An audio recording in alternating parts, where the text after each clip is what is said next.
Olá, amigos, amigas, espero que vocês estejam todos bem por aqui. Se você não me conhece, eu sou a Graça e neste momento neste canal YouTube andamos a ler a época salazarista em Portugal. Todos os vídeos estão baseados numa coleção de livros que eu vou meter aqui. Qual é o primeiro livro desta coleção que nós andamos a ler sobre a época salazarista, a ascensão de Salazar ao poder, o que se contava e o que se ocultava na época do Estado Novo.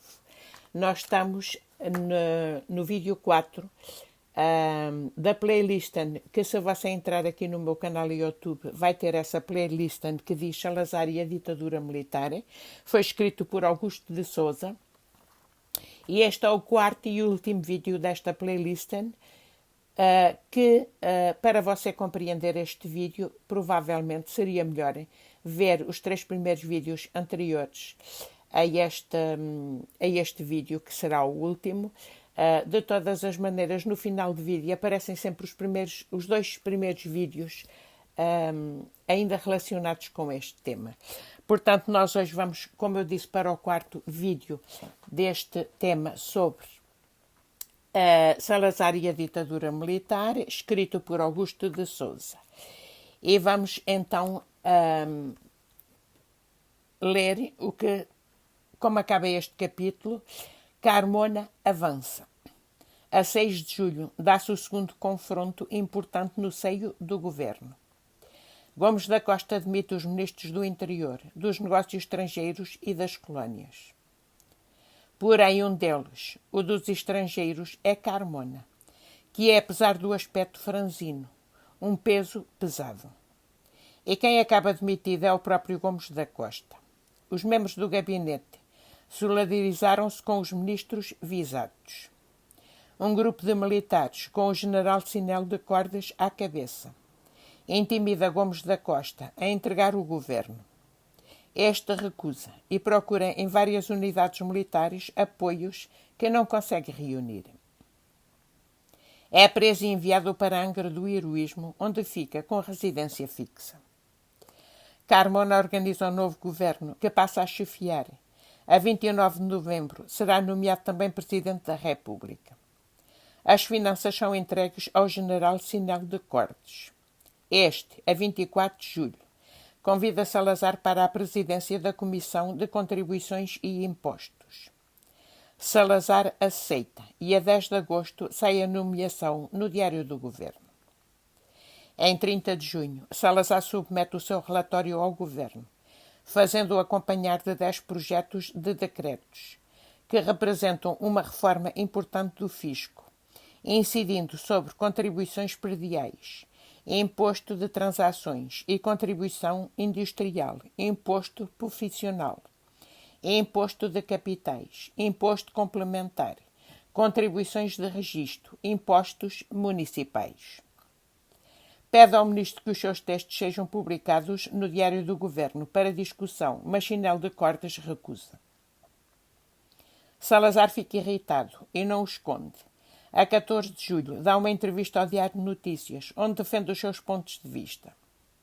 Desde então, não se coíbe de comentar e criticar a política do Ministro das Finanças.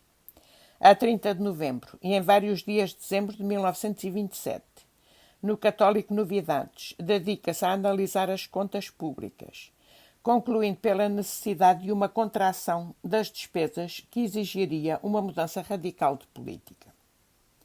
Sinel de Cortes fizera cavalo de batalha na sua atuação no Ministério e a obtenção de um grande empréstimo externo para equilíbrio das contas públicas. Sempre no Novidades, Salazar intervém nesta questão, a 3 de janeiro de 1928, para manifestar a sua oposição a que o empréstimo servisse para financiar o déficit das contas correntes. Na sua opinião, a contratação de um empréstimo deveria estar sempre condicionada à obtenção prévia do equilíbrio orçamental.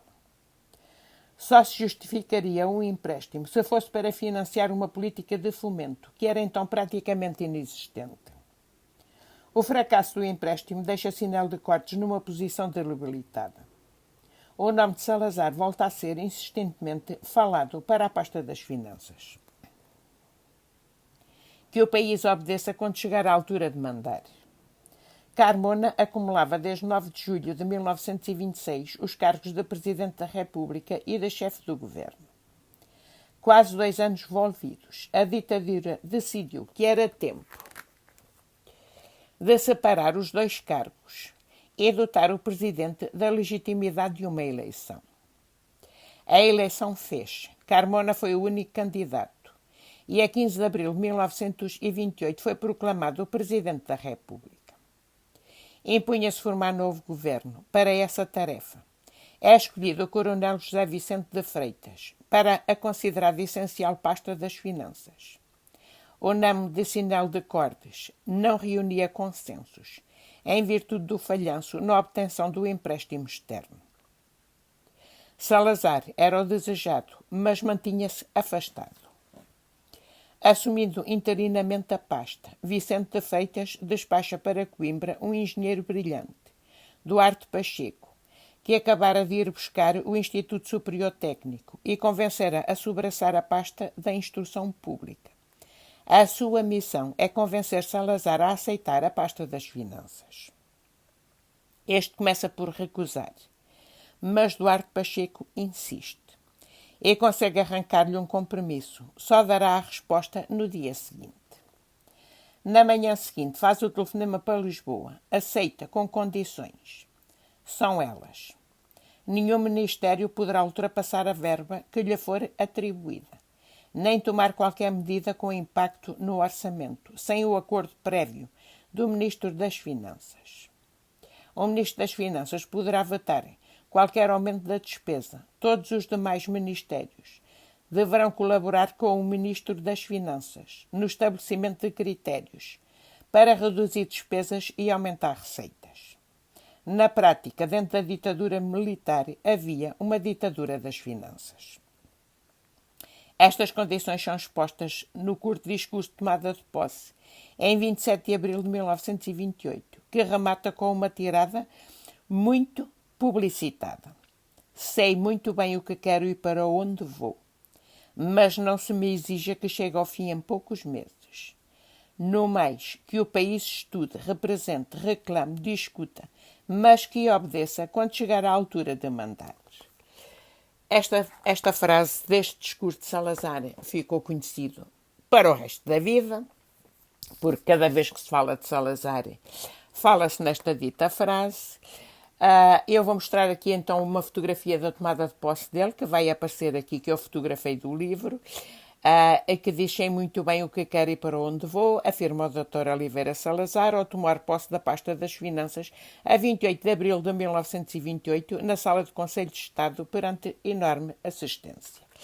E vou meter aqui também outra fotografia para finalizar o vídeo, do governo após a recomposição do 26 de agosto de 1927, da esquerda para a direita, Dr. Alfredo de Magalhães, Ministro da Instrução, Dr. Betancourt Rodrigues, Negócios Estrangeiros, Tenente-Coronel Passos e Sousa, Guerra, Coronel José Vicente de Freitas, Interior, General Carmona, Presidente da República e do Ministério, General Sinel de Cortes, Finanças, Capitão de Mar e Guerra, Angelo Portela, Marinha, General Ivanes Ferraz, Comércio e General Alves Pedrosa, da Agricultura.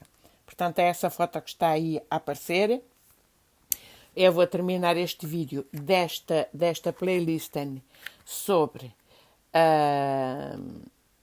Salazar e a ditadura militar, e só porque vamos começar numa nova playlist e num novo capítulo desta parte da nossa história de Portugal para o próximo vídeo, e só para fazer um resumo do que se passou anteriormente.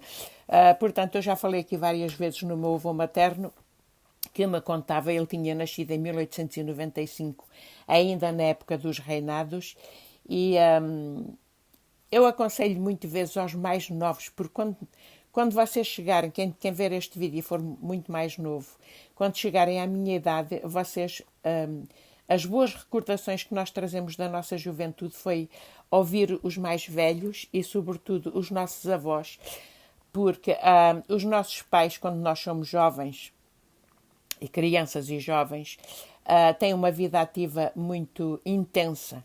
E, em geral, são os nossos avós que, como se costuma dizer, os nossos pais educam-nos, os nossos avós mimam-nos. E os mimos dos nossos avós incluem também aquilo que eles nos contavam sobre a sua infância, como tinha sido a sua juventude. E para nós percebermos talvez certos privilégios que nós já tivemos em relação a eles, convém muito ouvir os nossos avós, o que eles têm para nos contar. Eu ouvia muito que o meu avô materno me contava muito, porque os meus avós paternos eu nunca conheci, mas convivi com os meus avós maternos, tenho muito boas recordações, e o meu avô materno morreu quando eu tinha 18 anos, e ele contava muito, muito, porque quanto mais velhos nós ficamos, mais temos memórias da nossa infância, da nossa juventude, da história do país na nossa época. Eu hoje já estou a fazer isso com a minha filha, ainda não tenho netos, mas se vier a ter netos, espero contar-lhes tudo o que eu sei, aquilo que eu vivi na minha época, desde a política. Eu tinha 11 anos quando se deu o 25 de Abril em Portugal. Lembro-me muito bem, antes do 25 de Abril, do que se passava em casa, dos meus irmãos, que eram todos mais velhos que eu, serem uns revolucionários e lutarem pela democracia em Portugal. E, portanto, como eu ia dizer, o meu avô materno nasceu em 1895, tinha nascido, porque ele já faleceu, na época dos reinados, assistiu ao regicídio, ao assassinato de Dom Carlos I e do seu filho Filipe, à implantação da República, à Primeira Guerra Mundial. O seu irmão foi destacado para a França, para Flandres, onde morriam muitos soldados portugueses na Primeira Guerra Mundial, que foi terrível. O irmão do meu avô desertou e foi preso por isso. A pandemia que houve nessa altura, que foi a gripe espanhola, mas que em Portugal o meu avô chamava-lhe, e penso que há muita gente que chamava-lhe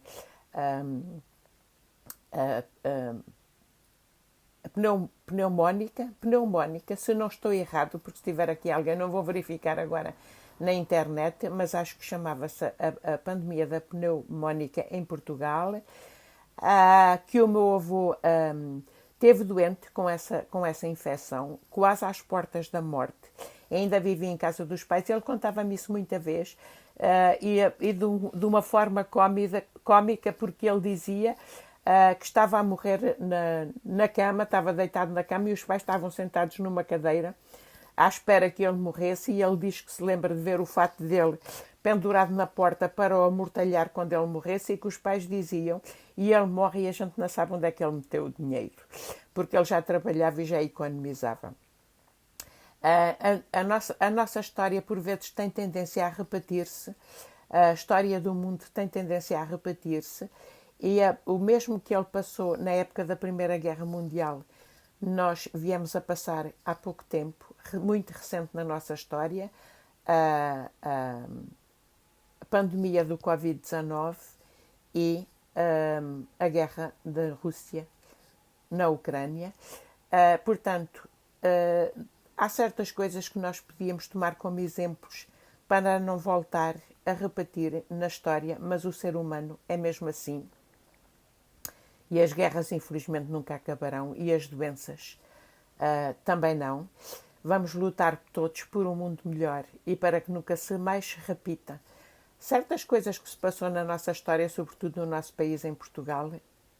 Dizemos não às ditaduras, porque o que aconteceu de melhor para todos nós foi a democracia. Um beijinho para vocês. Bye, bye. Até o meu próximo vídeo.